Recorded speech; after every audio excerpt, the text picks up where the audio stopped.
This is the best middle back machine that I've ever done in my entire life.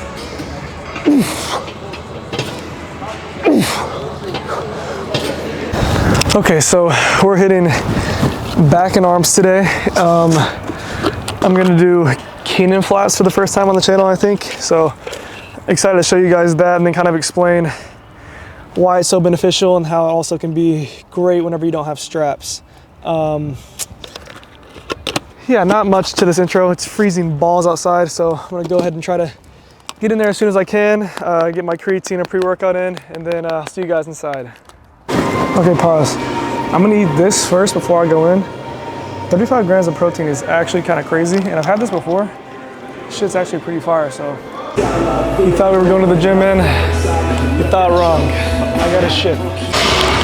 Okay, so starting on this machine today that I also really like. I'm gonna do this instead of the assisted pull-up that I usually do. It's basically the same thing though, because you're stabilized here and then you're also stabilized here. So it's really good movement. The only thing that I don't love is how I feel like there's a little bit of a row pattern going on here instead of like a straight up and down movement. But I still think that it does a really good job of targeting your lats, especially at the top portion of the movement. So I think we're gonna stick with this today, and then I'm gonna go from here to some Keenan flaps and then kind of explain the benefits there. I'm just gonna video probably one of my top working sets here, and yeah. Okay, gonna start with 6 plates here. It's a little bit heavier than I usually go for on this movement. This is my first working set. We're gonna go for the usual rep range. We're gonna aim for around 6 to 8 and see how that goes. Yeah, that's basically it. I might give a couple cues here in a second after this next set, but I'm not exactly sure. I'm gonna try to touch on something differently than I did my last video, but at the same time, it might sound a little bit repetitive once I, start doing these videos more and more consecutively. But I also want to get good at being able to touch on different things and not only talk about fitness whenever I'm at the gym. So if I get to a movement that I think that I've already gone into a great detail on explaining what to do there, I might, just talk about some other things like my life, my faith, whatever. Kind of rambling right now, but you get the point.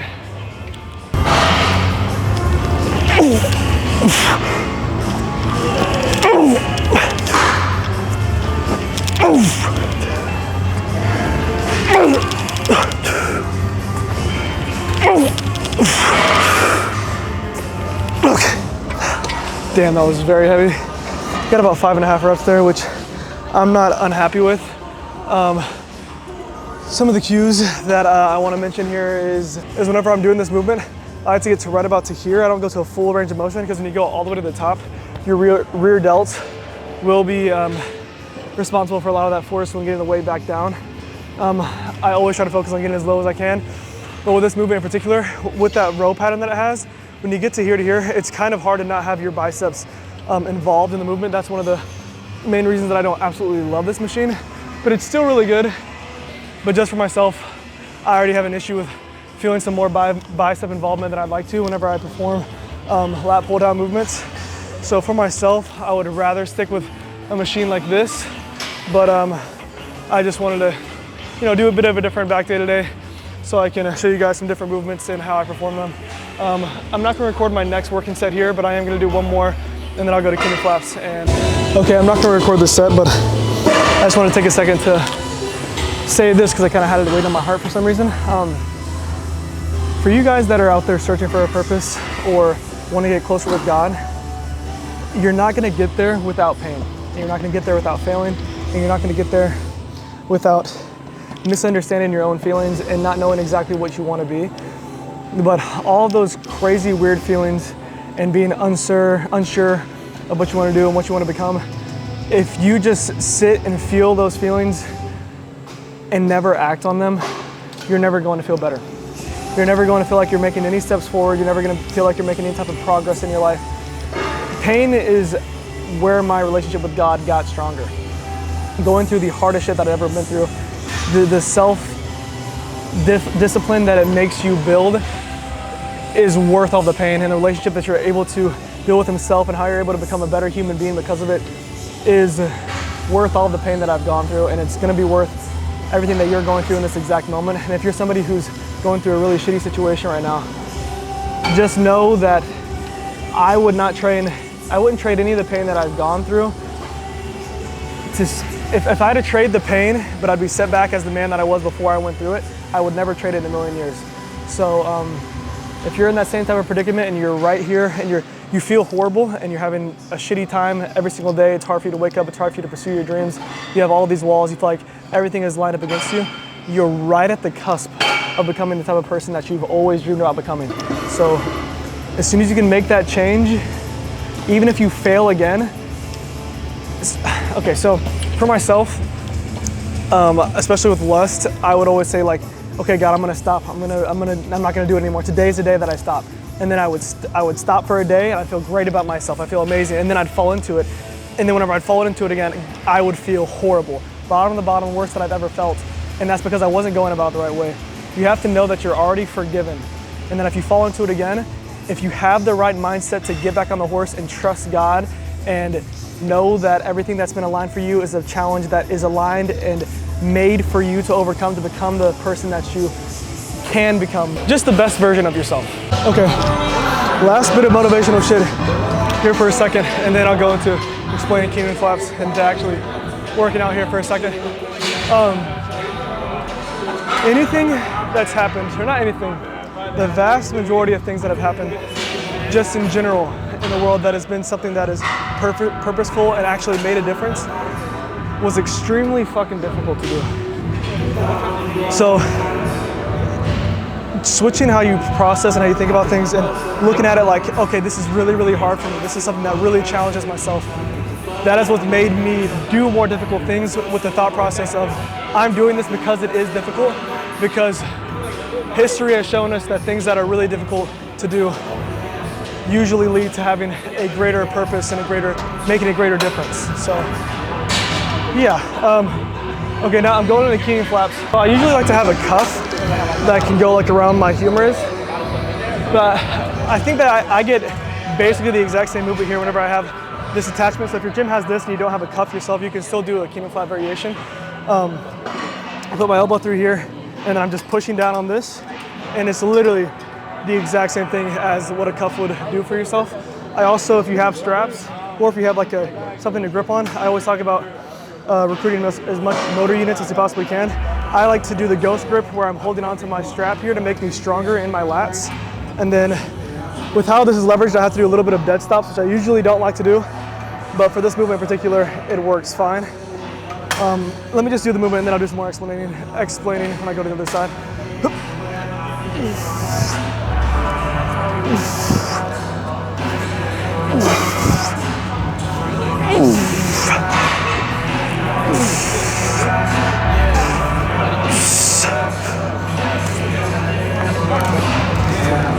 Probably didn't need to help myself there on that last one. I've already got 6 reps, but it's all right. Same thing for the other side. I'll record this one as well so you guys can get a better view.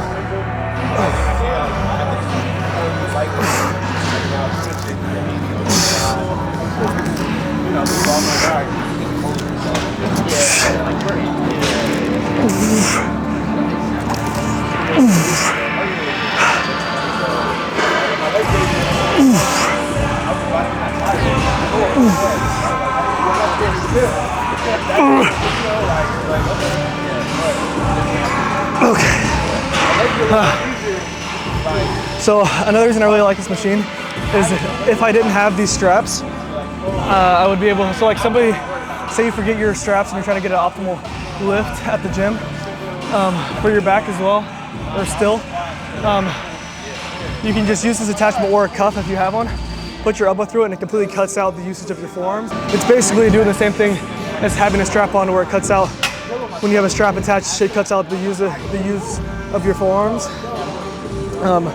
It does the same thing because you're doing all the pressure through your elbow and putting all the pressure on your humerus, taking away from your radius and ulna. I feel like the music is so much louder than usual. I'm having a really hard time focusing. But like I said, shit that's more difficult is usually, has a greater purpose. So I'm gonna try to stay focused and try to still give you guys some decent knowledge. It's probably gonna end up being a longer YouTube video than most of my other ones, but hopefully I can try to start cutting down here a little bit. Okay, this is gonna be the last lat bias movement that I'm doing. Same as usual, I like to implement a chest supported row movement. My cues here is I like to keep my elbows relatively tight. I keep my seat high because whenever it's lower and I'm doing a row, if you're doing a row here and you're going like this, see how my arms are being bent rather than being like a 90-degree angle with my elbow, it's more so like a 40, whatever, 65, it's a lower degree. It's just gonna implement a lot more of your bicep whenever you're going here in comparison to being here. So I raise my seat higher so whenever I pull it back, that's how my pathway is looking. I'm just gonna record one of my working sets here. After this, I think I'm gonna go to T-bar row because I don't think I've done that yet on the channel. And then, yeah. Okay.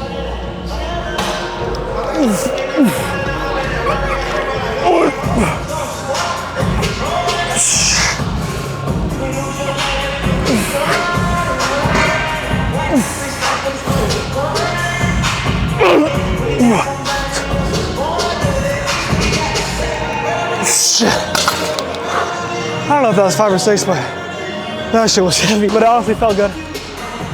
Felt good, the pathway felt good, the motion, the fluidity of it, just felt heavy as shit. So I'm not gonna record this next set. We'll be on a T-bar row here next. This is the best middle back machine that I've ever done in my entire life. This shit is probably gonna be too heavy, I'm not gonna lie. I did 4.5 plates last set, and I was able to get 6. I don't know what convinced me to go up to 5 plates. I'm lifting with this dude right now, and he's like, 5 plates? And I was like, yeah, probably not the best idea. I'm gonna try to get some decent reps here. If I end up not getting all 5 reps like I'd like to, it'll be okay. I'll just drop it the next set, and you know, I'm sure it'll still be decently productive. Maybe not the most optimal set in the world, but we'll make the most out of it. All right.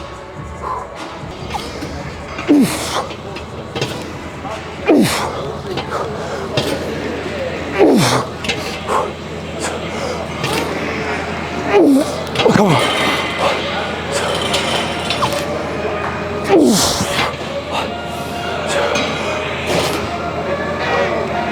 Oh, damn. That shit was heavy. Yeah. Whew. That was definitely too heavy, but we'll take it. So I noticed a couple things in that last set that I didn't love. I feel like my elbows were a little bit tighter than I'd like for them to be. Whenever biasing my lats, I'm definitely gonna do this next back and arm day because, or just next back day, because if I wanted to keep my elbows tighter, it's super smooth, it feels really good. I'm gonna try this outer grip and lower in the height a little bit so I can target my, my middle back a little bit better, just because I don't love to have my elbows tucked in whenever I'm trying to bias my middle back. So I'm gonna see how this feels. It's probably gonna be a lot more difficult, a lot heavier feeling, but hey, we'll do what we can do here.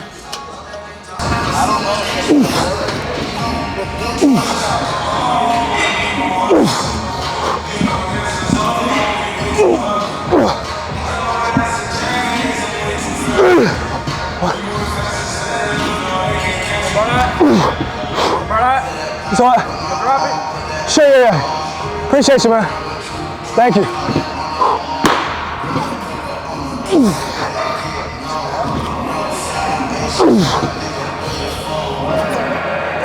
Oh, shit. That was heavy. Appreciate you, man. Whew, thank you. Let me get that 5 for you. Whew. You want this bag, right?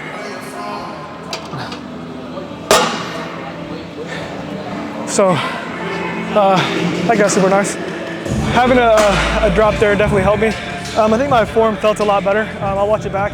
I do feel like my shoulders weren't as decompressed as I would have liked, because I felt some more trap involvement than I would have wanted. So probably not going to record another set there. For the most part, I really like this machine. If I didn't have somebody that was waiting for me, I'll probably take more time to get it situated exactly where I want it, height-wise and with the seat, and find a better path for myself. But for the most part, it feels really good. I'm gonna do probably 1 to 2 more working sets here and just stay on this machine for middle back today. So next movement will be something tricep based.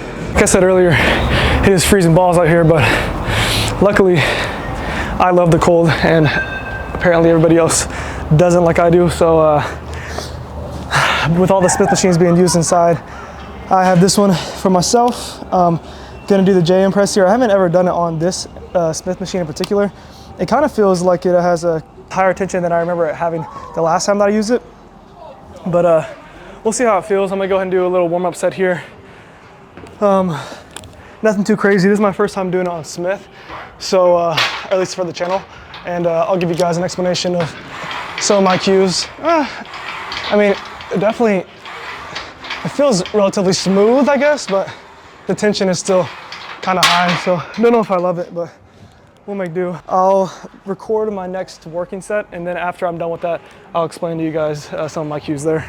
Okay, so I did 225 for a rep, and it didn't feel like too terribly difficult, but I probably would have only got like 3 reps, 3 to 5 on this. So I'm gonna see how 195 feels. If it's too easy, then I'll obviously go up and wait, and I think it'll be okay. I should be able to fail around 6 to 8. Let's see.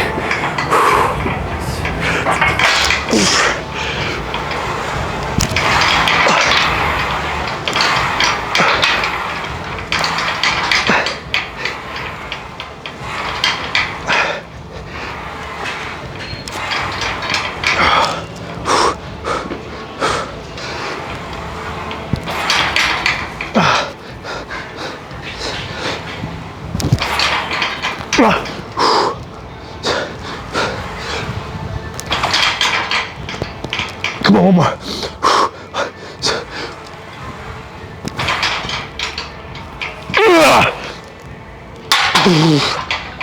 That was definitely not easy.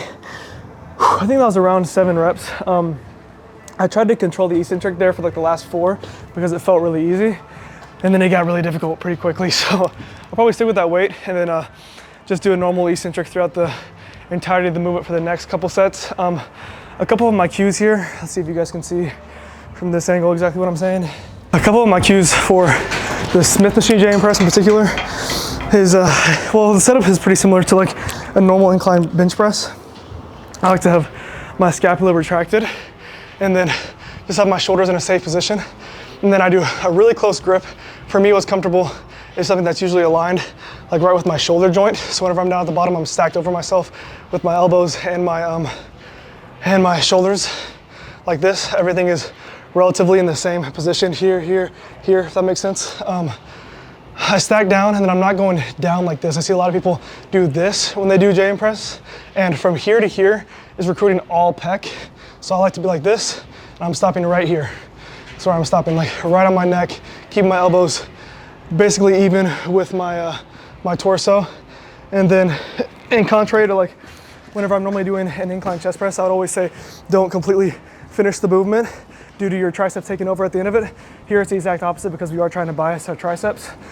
So I really want to focus on completing that rep no matter how much of a grind it is. Even for that last rep there, you saw my ass come off the bench and I'm like really pushing just because I don't want to leave anything on the table when it comes to my triceps. So like whenever I'm trying to do my Smith machine, or when I'm trying to do an upper pec on the Smith machine, I don't want to raise my butt regardless, because if I do that, then it's just biasing more of my middle pec rather than my upper. But here, it's going to change a little bit with what tricep head I'm targeting, but for the most part, it's going to still be targeting your tricep.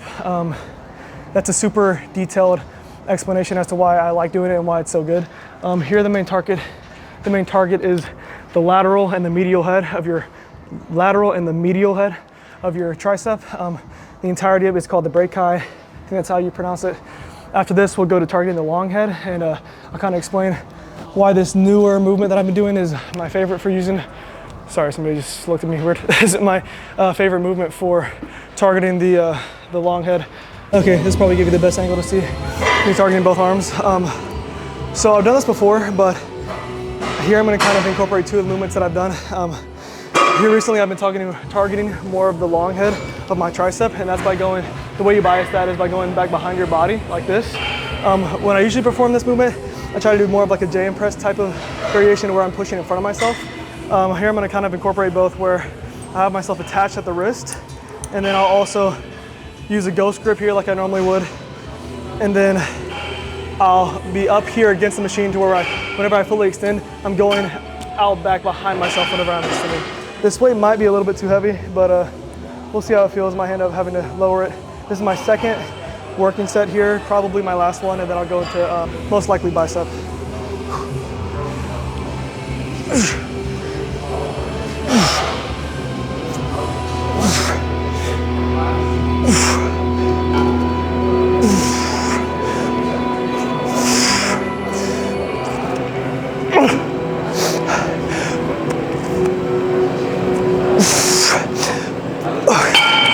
That felt really good. Whew. Okay. I don't know if you guys can see the left here. If you can, I'll go ahead and cut it out, but if you can't see it, then I'll leave it in.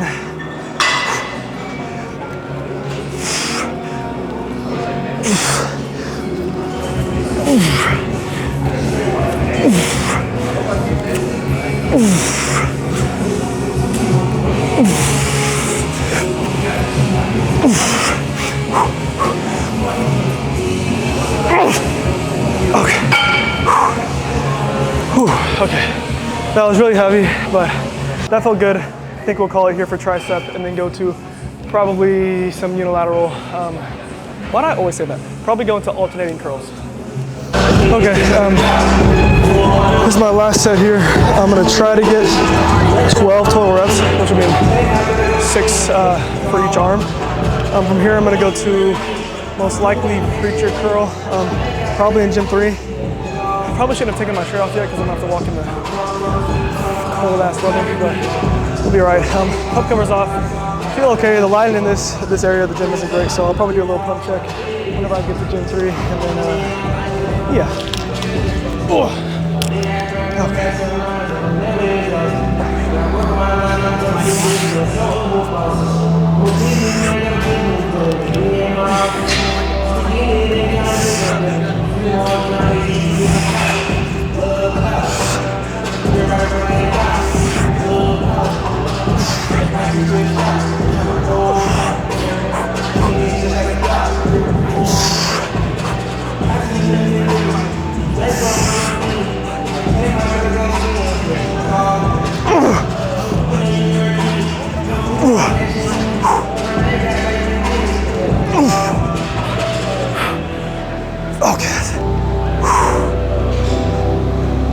Okay, whenever I failed there, I tried to incorporate some hammer curls so I could bias a little bit of my brachialis. I like to do that whenever I fail doing supinated movements. I'll finish up with a hammer gripped where I'm biasing my brachialis, like I literally just said. Yeah, so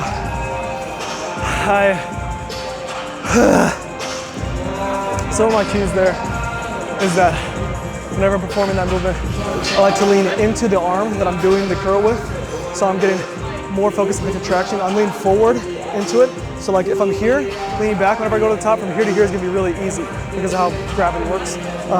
When I lean here to here, it's gonna be more difficult at the top movement. So I'm leaning back at the bottom, so it's more difficult in the lengthening position. And then I'm leaning over at the top, so it's more difficult at the top. And then I do a supinated grip because if you look at hammer in comparison, that will bias your brachialis, but it's not gonna bias your bicep as well, because look at my bicep is not contracting at all whenever I'm doing the hammer. Here, you see the difference? So there's a lot more bicep activation and stimulus whenever you do a supination type of grip. And then, yeah, I'm gonna go to preacher curl here, and I'll explain some of my cues there as well. All right, let's check out the pump real quick. Whew.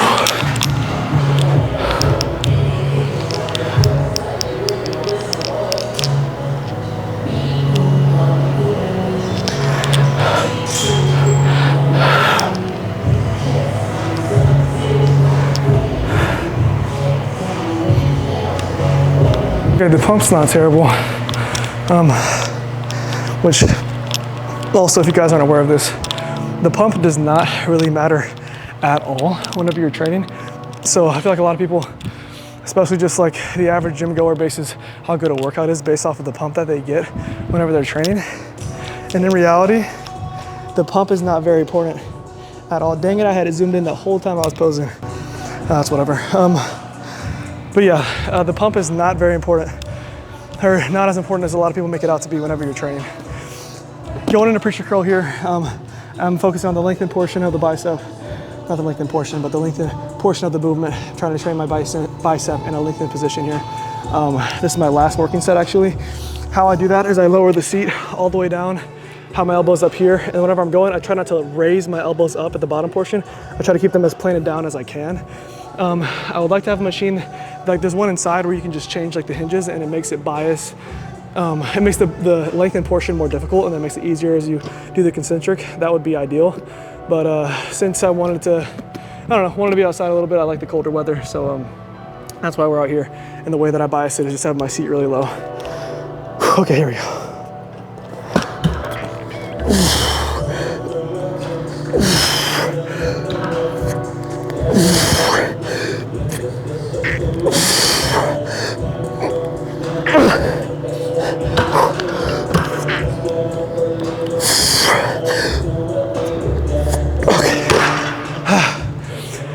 I switched up my grip again in the same way I was talking about earlier to a hammer curl to where I could bias my brachialis a little bit, but it was pretty gassed out there. I'm gonna go back to the posing room just because the camera lens was super zoomed in, so it might have looked different than I originally anticipated. So I'm gonna go try to see if this turns out any better or if the original ones might have been fine, so who knows.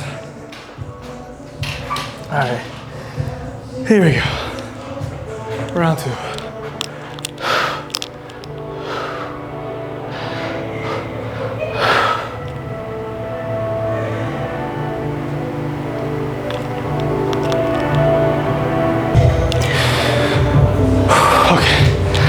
That's all I'm gonna do. I'm pretty gassed out. All right, I just wanna leave you guys with this last little thing.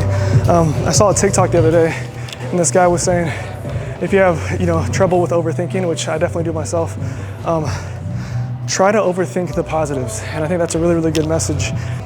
And I know that just might be like, hearing that, it's like, okay, well, duh, I wish I could just have a positive mindset whenever I'm overthinking, not on purpose. But sometimes, at least for myself, I'm a really bad overthinker. And I thought the same type of thing when I first heard that, like, I can't control what I overthink about. But I tried to, put it into practice, and I had really bad trouble sleeping the other night, and I was just overthinking I had anxiety about just the future and, a bunch of stupid stuff. And then I just started to change my mind, how it was functioning, and put it into a positive mindset and think about, I was worried about, for example, you're worried about getting a home. I just kind of try to put my mindset to where, what are all the possible positive outcomes. And whenever I look at, like being worried about getting a home, I think to myself, like, what if I'm not able to afford this payment? What if I'm not able to provide for my family in the future? What this, what that? But then if you put your brain into a place where you're thinking about starting a family in that home, being able to provide for yourself, not missing, hitting every single goal that you set for yourself, and continually just pursue the best version of yourself. And I just had a lot easier time sleeping, and I just let these thoughts go through my head of like me and my girlfriend, my future wife, us walking through the house together and being with our kids, and it's a huge house and everything's great. We're not worried about any payments. We're not worried about our relationship. We're not worried about our kids' mental health. We just all of the little overthinking habits that I built for myself, when you hear somebody talk about, oh, I'm an overthinker, it's never been considered a positive thing. And I don't know why it can't be turned into something that's more positive. And I know this video has been a lot of positive talk, and I know that it's easy to come from somebody who's doing well in life. And I think that God has used challenges and battles for everybody differently. If you look at somebody who's extremely wealthy, for the most part, they're going to have something that they deal with that no one else will be able to relate to. And I think, like, if you look at a lot of richer people, I feel like are either insecure or, wish they were closer with their families, or have these other battles that they're dealing with. I'm kind of rambling, but stick with me. We all have our own battles, and we don't have them for no reason. And it's not like, I've tried to turn my mindset into being like, why me? Into being thankful for having these challenges, and knowing that I can turn it into something that helps me grow as a man and helps me grow individually. And overthinking has been something that I've been really dealing with myself. And as I've started to contort my thoughts and make it into where every time I'm overthinking, I really just try to think on whatever I'm overthinking about in that exact moment, I think about all of the best possible outcomes. And ever since I've been doing that, it's just been a lot easier for me, just life in general. And yeah, that might be a silly message for some, but the ones who get it, they get it. Thank you guys for watching this far. I really appreciate it. Have a blessed one.